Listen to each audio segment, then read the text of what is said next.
Rabbi zidni ilma warzuqni fahma. Alhamdulillah, puji syukur kehadirat Allah Subhanahu wa taala. Pada siang hari ini kita dipertemukan oleh Allah di majelis yang insya Allah penuh berkah ini. Semoga semua apa yang terlimpah kepada kita ini menjadi nilai kebaikan dan menjadi nilai keberkahan untuk kita semuanya. Sholawat dan salam terlimpah kepada junjungan kita Nabi Muhammad SAW beserta keluarga, para orang-orang soleh yang senantiasa berada di jalan beliau, dan semoga kita yang berada jauh dari zaman beliau senantiasa mendapatkan kemuliaan, keberkahan, dijadikan Allah sebagai umat Rasulullah SAW yang dinanti-nantikan, dan semoga kita semuanya nantinya mendapatkan syafaat dari beliau. Amin. Allahumma amin. Pertama, saya mohon maaf karena baru masuk. Okay.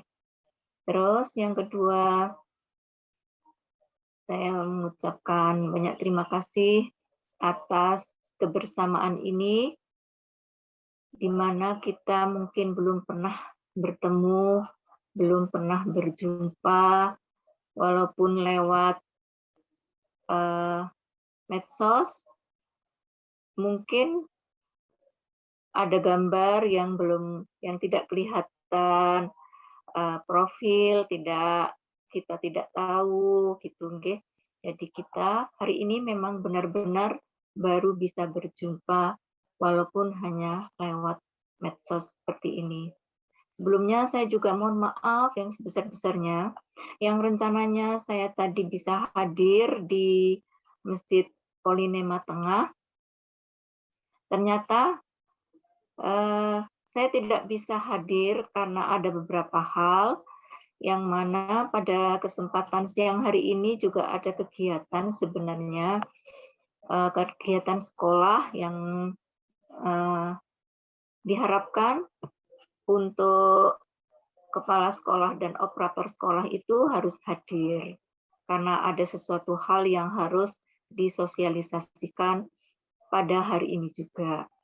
Dan saya tadi sebenarnya berusaha untuk bisa hadir juga dua-duanya, tapi qadarullah ternyata belum bisa, dan saya juga mohon maaf yang sebesar-besarnya.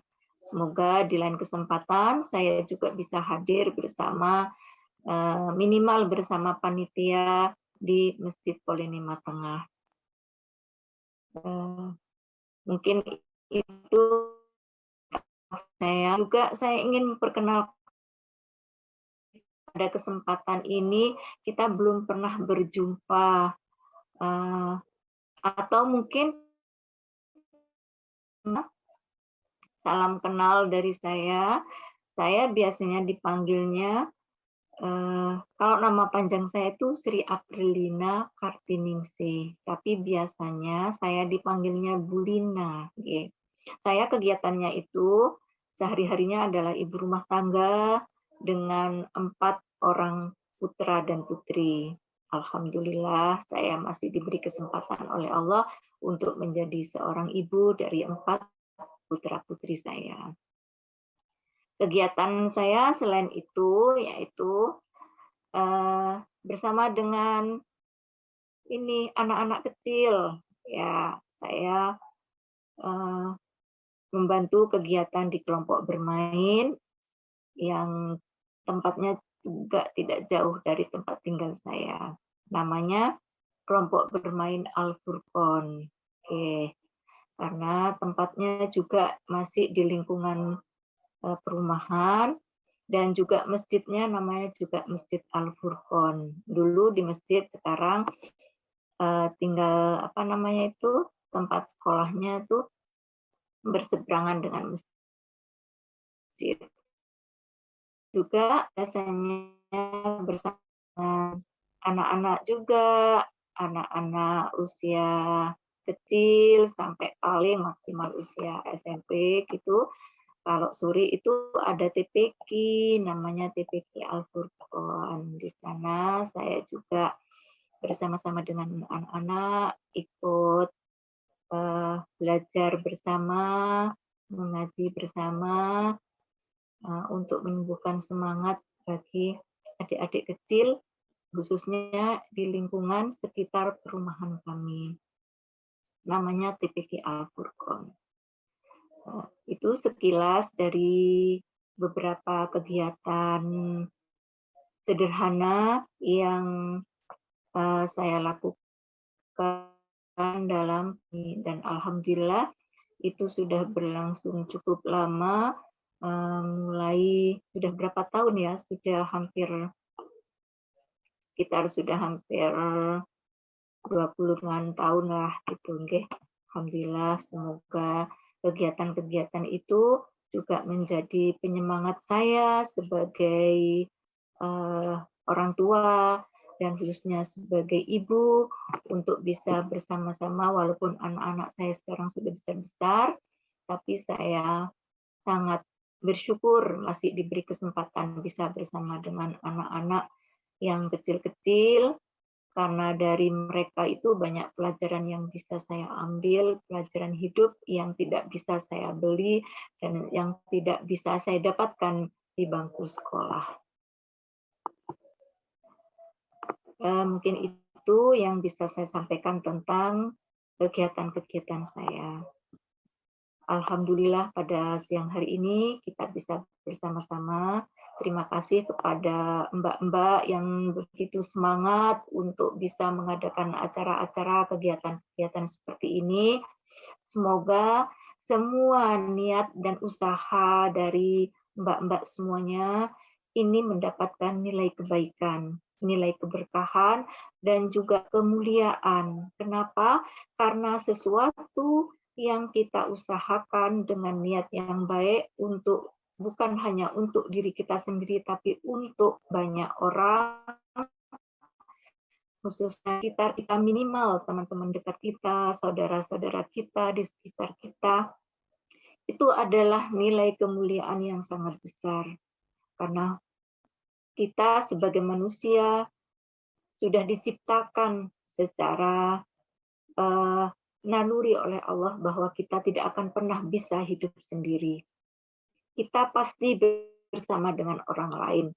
Dengan kegiatan-kegiatan seperti ini, insya Allah kegiatan-kegiatan ini akan sangat bermanfaat, khususnya bagi diri kita sendiri, karena kita bisa melatih diri, bisa bersama dengan orang lain, bisa berbagi apa saja, berbagi ilmu, berbagi kebaikan, berbagi tentang hal-hal yang mungkin kita tahu, teman kita belum.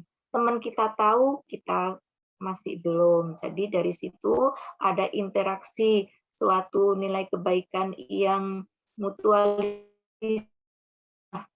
ya, yang saling menguntungkan di antara kita. Dan itu adalah suatu nilai yang tidak bisa kita beli, yang tidak bisa kita dapatkan apabila kita tidak bersama dengan orang lain.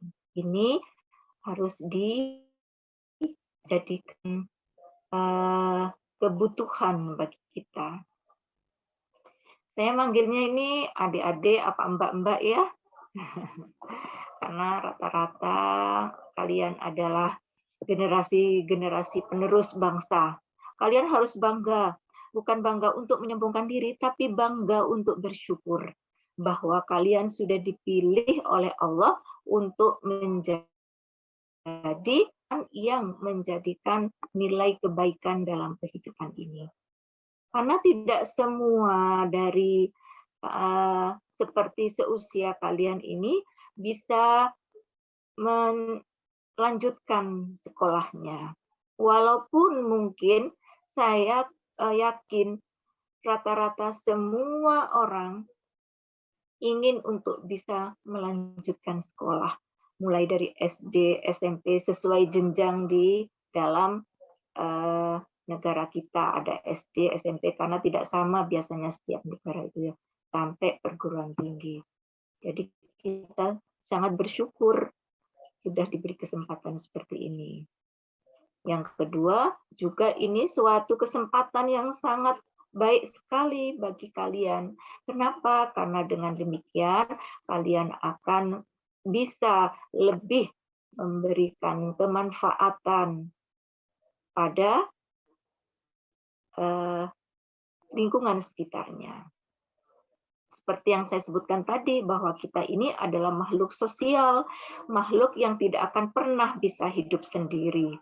Ya, walaupun mungkin kadang kita tanpa sadari itu masih besar, masih banyak, tapi kita tidak akan pernah bisa hidup sendiri. Karena itu, ini adalah kesempatan berharga bagi kalian untuk bisa memberikan kontribusi di dalam kehidupan ini. Khususnya kalian sebagai mahasiswi. Maha itu adalah sesuatu yang sangat besar, ya. Mahasiswi perempuan yang sudah diberikan kesempatan untuk belajar, ya, di perguruan tinggi mahasiswi itu. Di sini ini rata-rata yang hadir sekarang di Masjid Tengah ini juga dari berbagai kota atau rata-rata yang masih di Malang-Malang saja?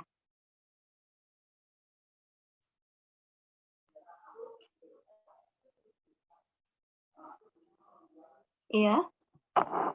Suara saya kedengaran ya, Mbak? Terdengar, Ustazah. Oh, nggih, iya, iya. Nggak apa-apa, kadang sambil kita timbal balik, ya kadang kadang di-mute, kadang dibuka, tapi kalau di-mute terus nanti khawatir suaranya bengong ya. Oke, ya. Jadi alhamdulillah saya lihat di Masjid Tengah itu banyak beberapa yang hadir, mungkin khususnya panitia ya. Mbak-mbak, adik-adik, anak-anakku semuanya, kita alhamdulillah masih diberi kesempatan oleh Allah, diberi usia sampai di bulan suci Ramadan ini.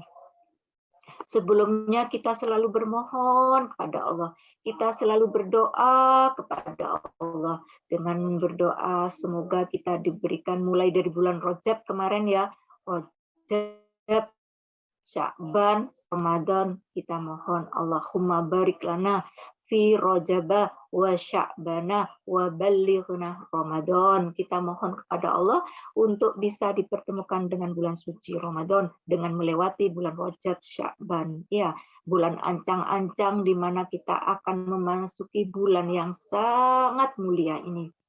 Sangat dinanti-nantikan karena di dalam bulan suci Ramadan ini banyak sekali nilai-nilai kemuliaan yang tidak ada di bulan-bulan yang lain. Walaupun sebenarnya bulan itu sama tetap ada nilai-nilai kemuliaan yang tidak bisa disamakan dengan bulan-bulan yang lain.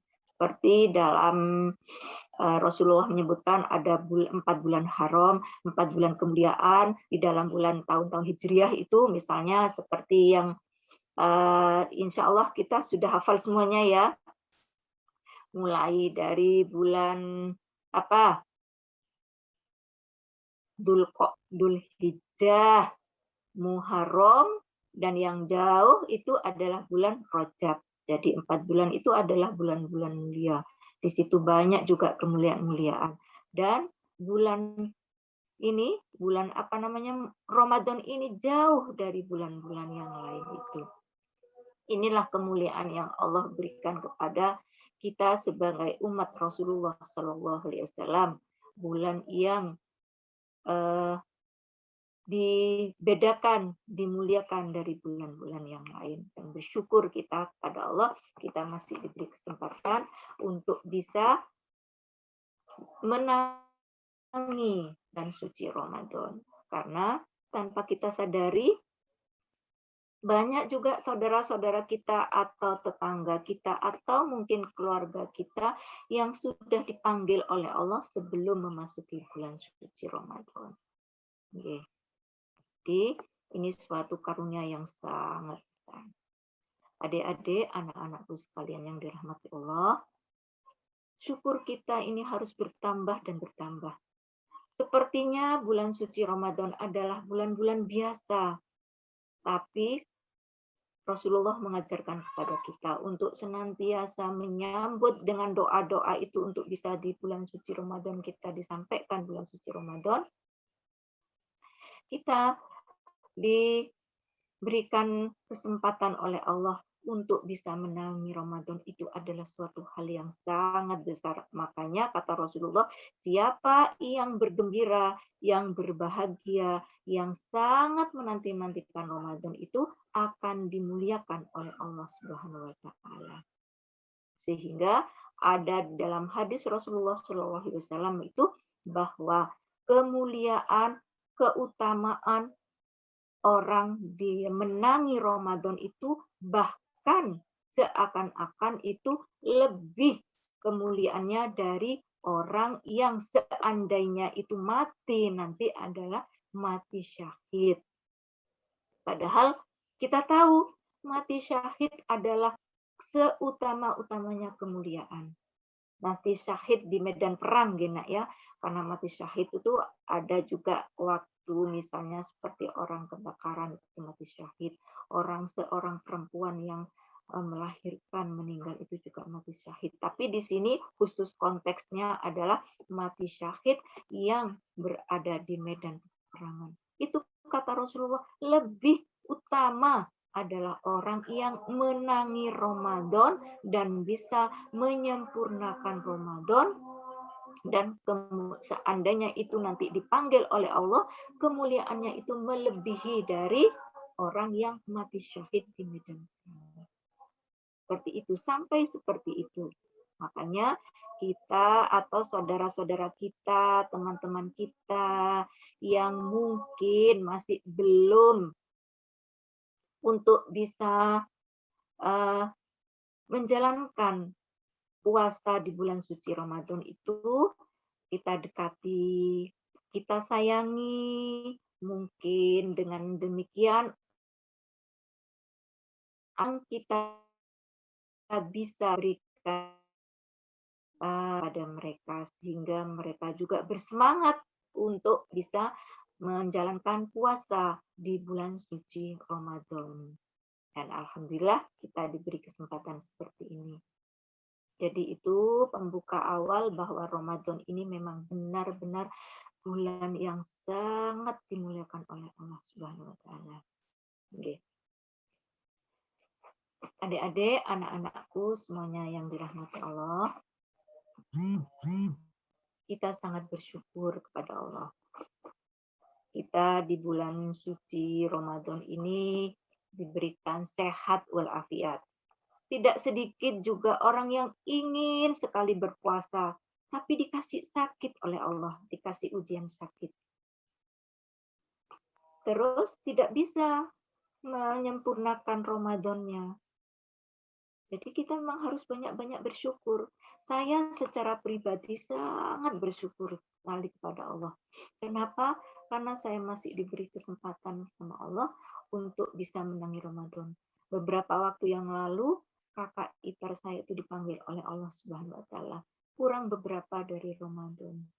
Semoga beliau senantiasa dalam ampunan dan rahmat Allah Subhanahu wa taala walaupun tidak menangi Ramadan, tapi semoga dengan niat-niat sucinya diberikan oleh Allah kemuliaan seperti orang yang melaksanakan puasa di bulan suci Ramadan. Amin Allahumma amin. Ramadan adalah suatu nilai kewajiban. Puasa Ramadan adalah nilai suatu kewajiban yang mana sudah Allah tetapkan di dalam kitab sucinya Al-Quran, di dalam surah Al-Baqarah, surat kedua yang 183 itu. Di situ Allah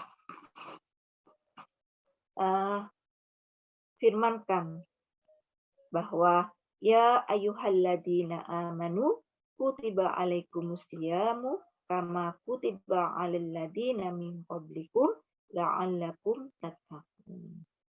Hai orang-orang yang beriman, diwajibkan atas kamu berpuasa sebagaimana diwajibkan atas orang-orang yang sebelum kamu agar kamu bertakwa. Dari situ, alhamdulillah, kita diberikan syariat berpuasa oleh Allah Subhanahu wa taala. Dan puasa wajib yang memang sudah Allah tetapkan adalah puasa di bulan suci Ramadan seperti ini. Bulan suci Ramadan 1 bulan itu penuh, semoga kita diberikan kemampuan untuk bisa melaksanakan puasa Ramadan. Bismillah, semoga. Di dalam kegiatan Ramadan seperti ini, karena puasa itu adalah suatu kewajiban, berarti kita harus melakukan sebagaimana yang sudah Allah tetapkan. Oke. Siapa saja yang orang-orang yang wajib untuk melakukan puasa itu, puasa Ramadan. Tuh. Ya. Yang jelas, orang-orang yang wajib melakukan puasa Ramadan itu adalah yang pertama, orang yang mukmin, muslim, orang yang beragama Islam, baik laki-laki maupun perempuan yang sudah akil balik, yang sudah sampai usianya. Terus juga yang tidak hilang ingatan. Ya. Dan juga adalah orang yang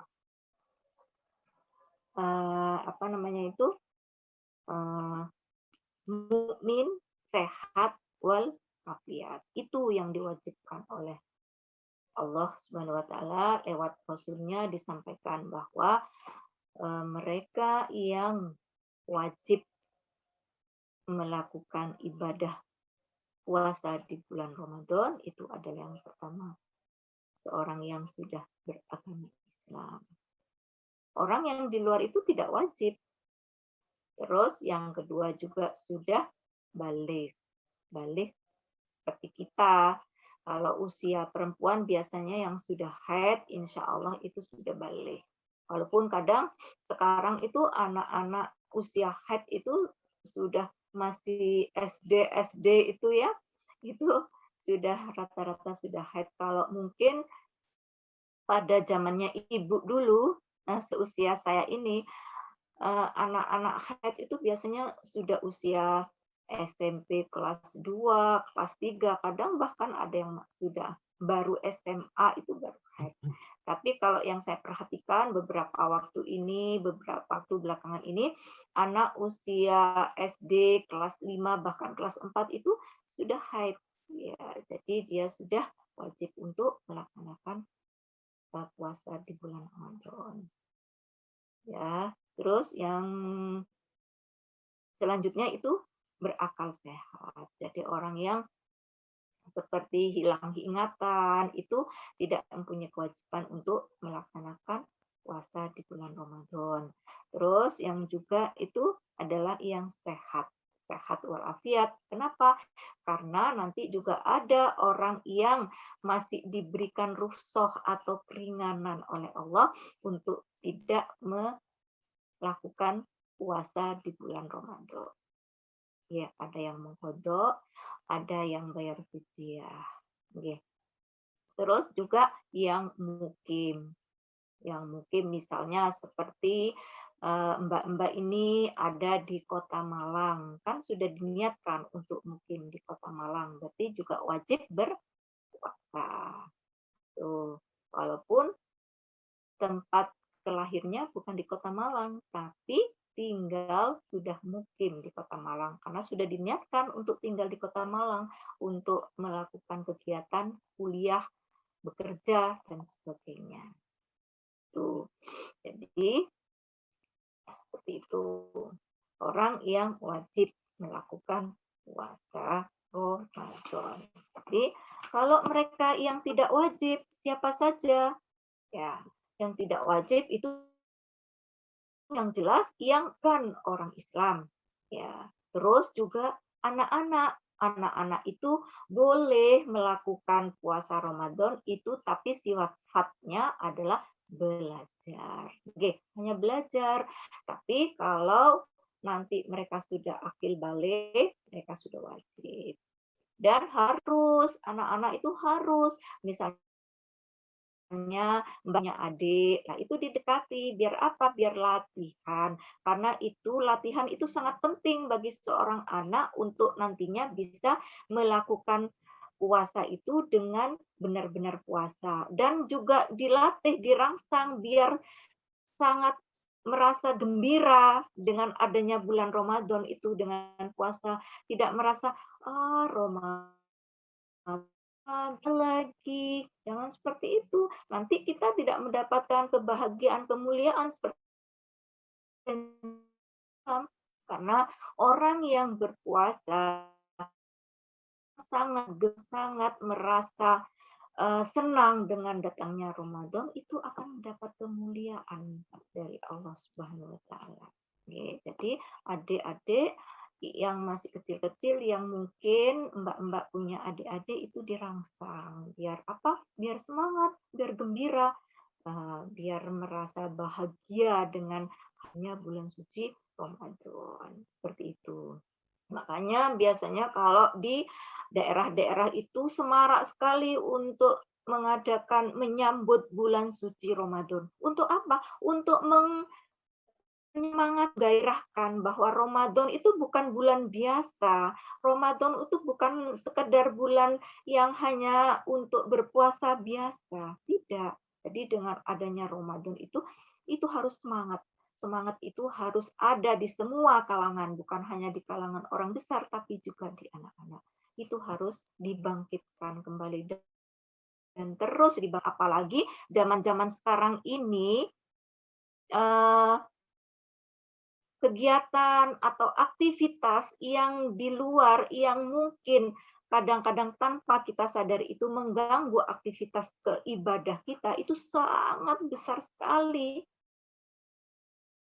Banyak kegiatan-kegiatan di luar seperti show-show yang mungkin itu kegiatan yang mungkin malah mengganggu kegiatan puasa kita.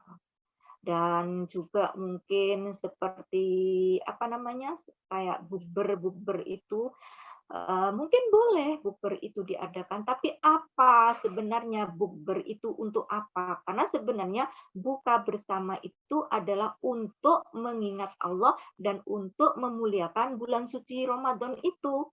Bukan hanya sekedar makan dan berbukanya itu, tapi rangkaian di dalam kegiatan bukber itu sendiri sebenarnya yang paling utama yang harus kita tonjolkan. Dan harus kegiatan-kegiatan seperti ini itu harus kita tonjolkan bahwa kita ini umat Rasulullah, bahwa bulan suci Ramadan ini bulan yang mulia. Harus kita tonjolkan, jangan kalah dengan show-show yang lain-lain itu. Makanya kita harus semangat panitia, semangat mengadakan kegiatan. Insya Allah itu akan menjadi nilai kemuliaan bagi kita semuanya. Ya, jangan patah semangat, jangan patah arang ya. Harus semangat seperti itu. Dan dengan kegiatan seperti tadi itu tadi bukber itu jadi diniatkan bukber itu memang benar-benar kegiatan yang mengisi kegiatan di bulan suci Ramadan.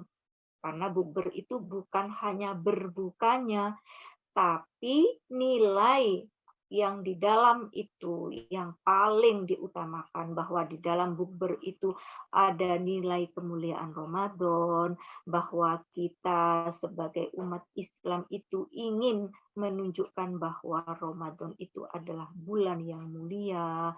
Di dalamnya itu ada dibacakan banyak ayat-ayat suci Al-Quran. Di situ ditonjolkan tentang bagaimana bersedekah, bagaimana merangkul orang yang tidak seberuntung kita, seperti itu. Itu sebenarnya yang ditonjolkan. Ya, tuh. Jangan hanya sekedar datang, buka bersama, makan bersama, dan sholatnya nanti seadanya tempat. Karena rata-rata tempat-tempat bukber itu tempat sholatnya sangat minimalis. Ya, diupayakan kalau kita mengadakan kegiatan seperti itu, diusahakan kegiatannya itu di tempat-tempat yang memang sangat tiada. Karena intinya itu adalah mengadakan kegiatan ibadah, sholatnya, ya, baca Qur'annya, sodakohnya, seperti itu. Ya, jadi itu tadi yang pertama tadi tidak wajib. Nah, kita sebagai perempuan ada waktu-waktu yang tidak wajib untuk melakukan ibadah puasa seperti ini. Apa? Pada saat kita haid. Ya, aku kok haid gitu ya. Nah, itu jadi mungkin rasanya kita kok merasa, oh aku kok pas datang bulan ya, jangan disesali. Itu juga salah satu dari nilai kebaikan yang Allah berikan kepada kita. Karena seorang perempuan itu sudah kodratinya untuk mendapatkan datang bulan, nifas, melahirkan, dan semuanya itu adalah kodrati seorang perempuan seperti itu. Dan itu tidak boleh kayak disesali, oh aku kok haid sekarang ya, gitu. Ya, tapi disyukuri. Kenapa? Karena insya Allah dengan demikian kita masih bisa beraktivitas yang lain, mengadakan kegiatan-kegiatan yang lain, yang itu sangat mendukung untuk mengadakan kegiatan di dalam rangkaian dalam kegiatan bulan Ramadan. Seperti itu. Di bulan suci Ramadan ini adalah nilai kemuliaan di mana itu digandengkan oleh Allah bahwa bulan suci Ramadan masa malamnya juga kita bisa mendukung kegiatan itu yang adalah qiyamul lail yang namanya di al-fasad itu kesatuan yang tidak bisa dipisahkan, di mana kita berpuasa siangnya malamnya bertarawih. Tidak bisa tarawih di musola atau langgar atau surau, tapi kita hari itu dipastikan bahwa kita tetap melakukan tarawih. Ya, di rumah boleh, asalkan kita tetap melakukan tarawih. Kalau kita memungkinkan bisa selain syiar, kita bisa ke musola, ke masjid, dan sebagainya. Selain itu kita mungkin bisa membantu kegiatan di masjid itu untuk menyemarakkan bulan suci Ramadan. Jadi antara puasa dan sholat tarawih adalah satu kesatuan yang tidak bisa dipisahkan. Karena dua-duanya itu kata Allah, kata Rasulullah di sini dalam hadisnya, saya bacakan di sini ya. Siapa yang melaksanakan puasa Ramadan karena iman kepada Allah dan mengharapkan maka siapa yang menegakkan sholat malam, nah seperti itu. Kalau tadi kan tentang puasanya, bahwa dia akan diampuni oleh dosa-dosanya. Dan juga dilanjutkan, Rasulullah melanjutkan dengan hadisnya, siapa yang menegakkan sholat malam, yaitu sholat tarawih, karena iman kepada Allah, akan juga mendapatkan pahala dari Allah dan diampuni dosa-dosanya yang telah lalu. Jadi dua-duanya itu satu kesatuan yang tidak bisa dipisahkan. Kita puasa, kita qiyamul lail, tapi ingat waktu mau tarawih diusahakan kita sudah sholat sunnah ba'diyah isya. Ya, diingat-ingat ya sayang ya, bahwa ba'diyah isya itu lebih utama dari tarawih. Makanya kalau kita mau melakukan apa namanya itu, tarawih itu dilakukan sesudah sholat sunnah ba'da isya, ya, tuh, oke. Ini waktunya sampai berapa, Mbak? Mohon maaf ya, saya tidak membuka ini HP. Waktu yang bisa saya sampaikan ini sampai jam berapa?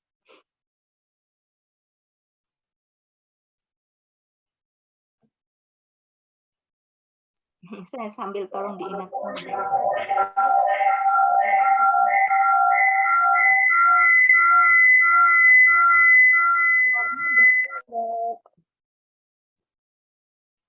Suaranya bengong. Gimana, Mbak?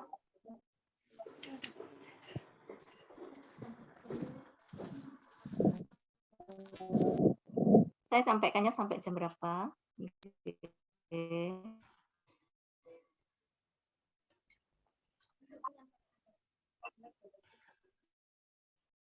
Kedengaran suara saya, Mbak? Maaf, Ustazah, untuk penyampaian materinya sampai jam 12.30. Oh, gitu. Langsung saja menuju acara selanjutnya, yakni sesi tanya-jawab. Baik, bagi peserta yang ingin bertanya, silahkan dapat mengetikkan pertanyaan melalui room chat dengan format salam, nama, _ pertanyaan. Sekali lagi, bagi peserta yang ingin bertanya, silahkan dapat mengetikkan pertanyaan melalui room chat dengan format salam, nama, _ pertanyaan.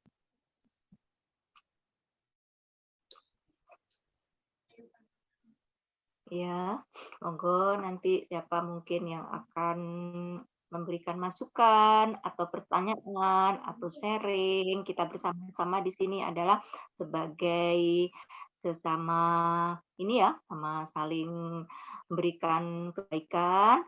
Monggo dipersilakan kalau memang bisa saya jawab langsung hari ini, saya jawab. Kalau mungkin masih pending, nanti saya sampaikan dan insya Allah nanti saya sampaikan ke panitia jawabannya seperti itu.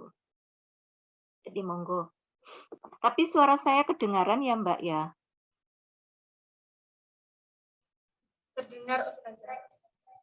Oh iya ya. Jadi mohon maaf karena kadang suara itu kadang suaranya kayak menghilang gitu. Kayak suaranya Mbak tadi tuh agak hilang-hilang di saya gitu. Jadi yang apa? Kayak kebawa angin gitu. Gitu, nggih. Nggih. Monggo, nanti misalnya masih belum ada sedikit nanti saya sedikit sampaikan tentang keutamaan di bulan suci Ramadan ini, khususnya kita sebagai perempuan, nggih, sebagai muslimah. Kenapa? Karena kita diberikan kesempatan Allah seperti ini adalah suatu karunia yang sangat besar, ya, khususnya kita perempuan. Karena kalau sehari-harinya kita misalnya sibuk dengan kuliah sehingga tidak apa namanya, ada kesempatan atau kesempatannya sangat mepet-mepet untuk sholat sunnah ataupun ini apa, mengaji Quran ataupun juga ikut kajian-kajian. Jadi usahakan di bulan suci Ramadan ini kita bisa mengambil peran kegiatan apapun bentuknya gitu, kayak gitu. Ini tadi apa namanya?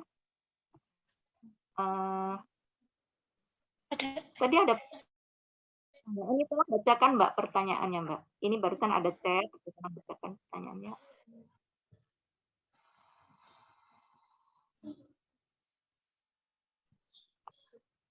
Yang atas.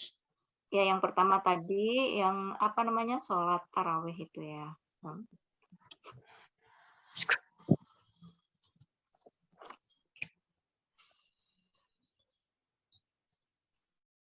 Alhamdulillah, Ustazah Lina, sudah ada pertanyaan dari Ukti Nur Hidayatri. Izin bertanya, kalau kita sebagai muslimah lebih baik tarawih di rumah atau di masjid? Itu tadi adalah pertanyaan dari Ukti Nur Hidayatri kepada Ustazah Lina. Dipersilahkan untuk menjawab. Monggo Ustazah. Ya. Ini namanya tadi ya, terima kasih ya. Dari Mbak, siapa namanya Mbak Yati? Saya nama panjangnya siapa ya? Saya panggil Mbak Yati gitu ya. Oke. Tadi apa saya sebagai perempuan, sebagai muslimah itu sebenarnya sholat di mana tuh di ini alhamdulillah kita diberikan oleh Allah itu tempat zaman pada sekarang ini insya Allah tempat yang insya Allah tempat yang baik ya. Anak-anakku semuanya dari jauh, dari daerah, dari kota-kota mana ke Malang untuk niat apa? Untuk menuntut ilmu ya, untuk apa namanya nilai kemuliaan karena menuntut ilmu itu juga salah satu nilai kewajiban bagi seorang muslim. Dan sekarang banyak perempuan yang juga berlomba-lomba untuk bisa ambil peran, ambil bagian untuk menuntut ilmu. Ya. Dan kita juga diberikan kesempatan itu. Dan pada saat seperti sekarang ini, tempat masjid banyak, musola banyak. Insya Allah, kalau kita ada niatan untuk memakmurkan masjid, insya Allah kita dipersilahkan untuk bisa sholat di tempat-tempat umum seperti masjid, seperti apa namanya langgar di sebelah rumah kita, ataupun di tempat kuliah kita, ataupun di tempat kerja kita, karena kita di situ juga untuk nilai kebaikan. Oke. Tapi tidak seandainya nanti mau sholat di rumah, monggo dipersilakan, diperbolehkan karena secara hukumnya kita itu seorang perempuan itu diperbolehkan untuk sholat ke masjid. Kalau masjid itu berarti kan di luar rumah, ya.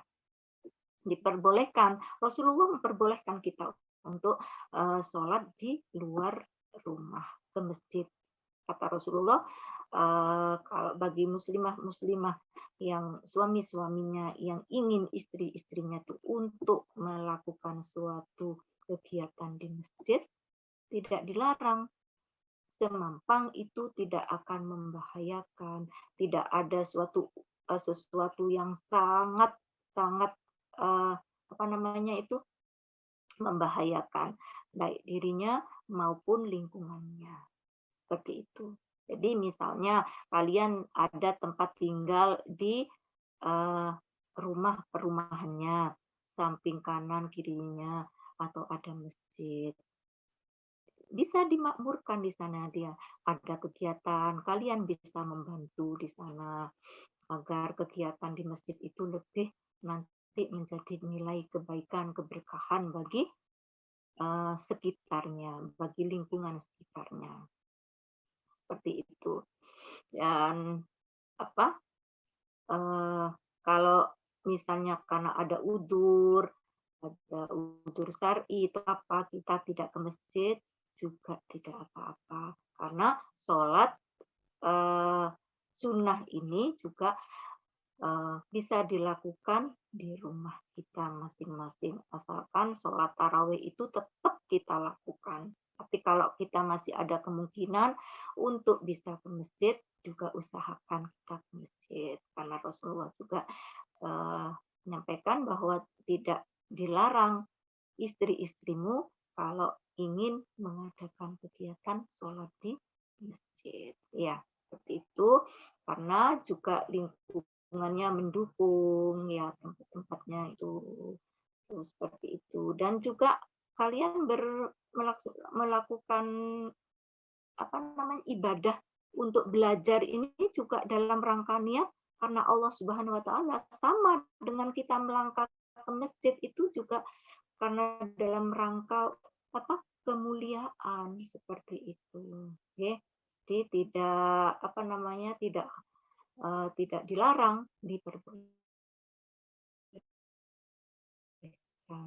Sudah berkeluarga, mau ke masjid bersama suaminya, bersama anak-anaknya, insya Allah itu suatu nilai kebaikan, sehingga itu akan memberikan nilai positif di dalam lingkungan seperti itu. Apalagi zaman-zaman sekarang, orang yang apa namanya itu masjidnya yang tidak diramaikan itu kalah dengan kafe-kafe yang ada di sekitar kita nantinya. Ya, jangan pernah kalah nilai ibadah itu dengan nilai suatu yang mungkin itu ada banyak untuknya. Nah, itu mungkin sedikit yang bisa saya sampaikan tentang sebaiknya saya sholat di mana, di masjid, tarawih di masjid apa.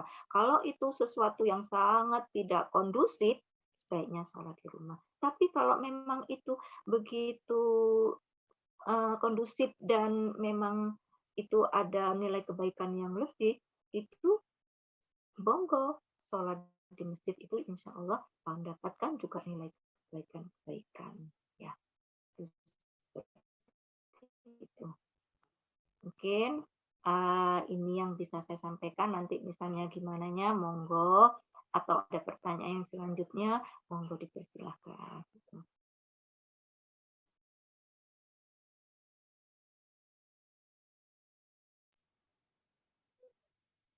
Jazakillah khairan kasiron kepada Ustazah Rina atas jawaban yang telah diberikan. Lanjut ke pertanyaan kedua dari Ukti Kansa Nur Sabrina. Izin bertanya, apabila ada seseorang yang ketiduran sehingga membuat dirinya tidak sempat untuk sahur, dan ketika sebelum tidur lupa berniat puasa, apakah puasanya sah? Apa tidak ya Ustazah? Terima kasih. Tadi ada pertanyaan dari Ukti Kansa Nur Sabina kepada Ustazah Rina, dipersilahkan untuk menjawab. Monggo Ustazah. Iya, gitu ya. Nah, terima kasih kepada siapa namanya Mbak Hansa ya, Mbak Hansa gitu. Ini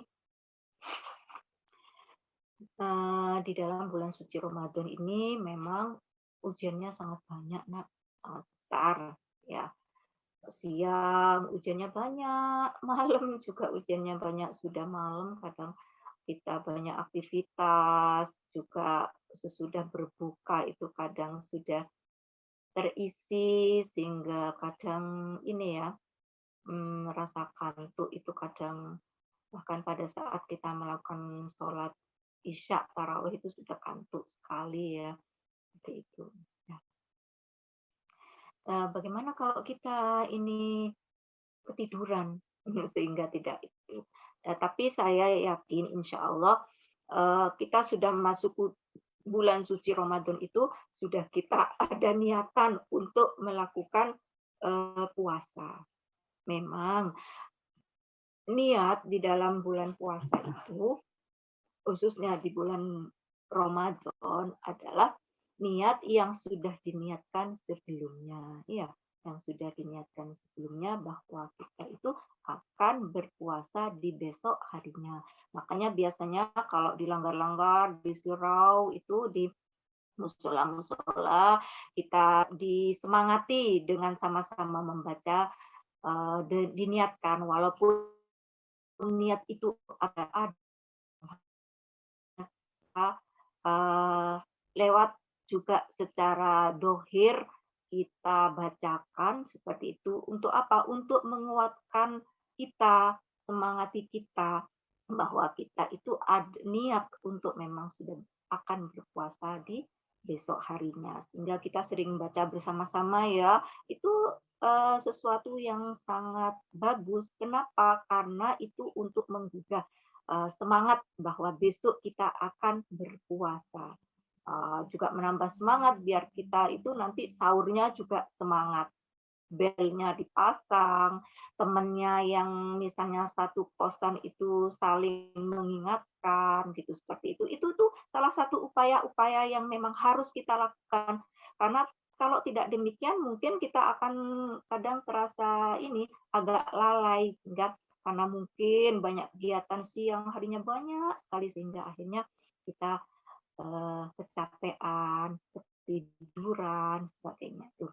Jadi saya percaya orang yang sudah masuk bulan Ramadan itu dia sudah berniat, walaupun sebenarnya niat di dalam bulan suci Ramadan itu per hari kita ulang per hari ya itu. Jadi semoga nanti kalau sudah kelupaan sahurnya gitu, walaupun sebenarnya di dalam sahur itu ada nilai-nilai temuan bahwa orang yang hanya walaupun seteguk air itu di bulan Ramadan itu untuk mengadakan makan atau minum sahur itu adalah nilai kemuliaan. Tapi kalau mungkin karena ketiduran itu, tapi kalau tidak ketiduran nak ya diupayakan walaupun itu minum walaupun hanya sedikit ataupun makan sedikit makanan atau kurma atau makanan apa atau minum hanya seteguk itu, karena di situ insya Allah nilai keberkahannya ada ya. Dan nilai keberkahan itu tidak bisa kita beli dan kita tidak bisa kita rancang, dan itu ada hanya pada saat kita melakukan sesuatu yang memang itu ada nilai kemuliaannya. Oke. Jadi kalau itu seperti itu insya Allah semoga itu puasanya diterima oleh Allah Subhanahu Wa Taala. Karena kenapa? Karena kita tidak pernah tahu apakah dia juga mungkin dari awal sudah akan berniat untuk semangat berpuasa. Walaupun nanti kita tetap setiap hari itu mengulang niat kita untuk berpuasa di besok harinya. Ya, niatkan seperti itu. Makanya kita kalau sudah malam itu sudah masuk maghrib, kita sudah berniat bahwa besok saya akan berpuasa. Seperti itu. Ya biar tidak kelewatan, biar juga itu semangat sahurnya, karena di dalam sahur itu ada nilai keberkahan, dan juga untuk menguatkan kita besoknya. Kalau yang tidak sahur kan kadang kelihatan lemes gitu ya, kayak kadang kelihatan lesu seperti itu. Padahal Ramadan itu bukan untuk itu. Ramadan itu untuk bersemangat. Makanya kadang ini ya, saya tambahkan di bulan suci Ramadan itu untuk diperbolehkan juga, misalnya kita keramas di siang hari, membasahi rambut, mandi, itu diperbolehkan. Kenapa? Untuk memberikan kita semangat bahwa kita itu orang berpuasa itu tidak loyo, orang berpuasa itu tidak lemes, orang berpuasa itu semangat, orang berpuasa itu kuat, mempunyai kelebihan-kelebihan seperti itu. Oke. Jadi tidak usah merasa oh nanti aku kok mandi-mandi nanti jadi kayak memang seperti itu. Rasulullah mengajukannya kalau boleh sikat gigi berapa kali dalam sehari itu diperbolehkan. Kenapa? Untuk kita dan untuk menjaga bahwa orang puasa itu tidak berwajah lesu, loyo, dan sebagainya. Ya, nah, itu umat Islam tuh harus semangat seperti itu. Mungkin itu sementara yang bisa sampaikan, nak. Tuh. Mungkin kalau misalnya kurang pas atau apa, nanti mungkin ada suatu jawaban yang lebih bagus suatu hari, insya Allah nanti akan saya sampaikan kembali. Oke. Mungkin itu Mbak Panitia. Ada Mbak Hansa juga.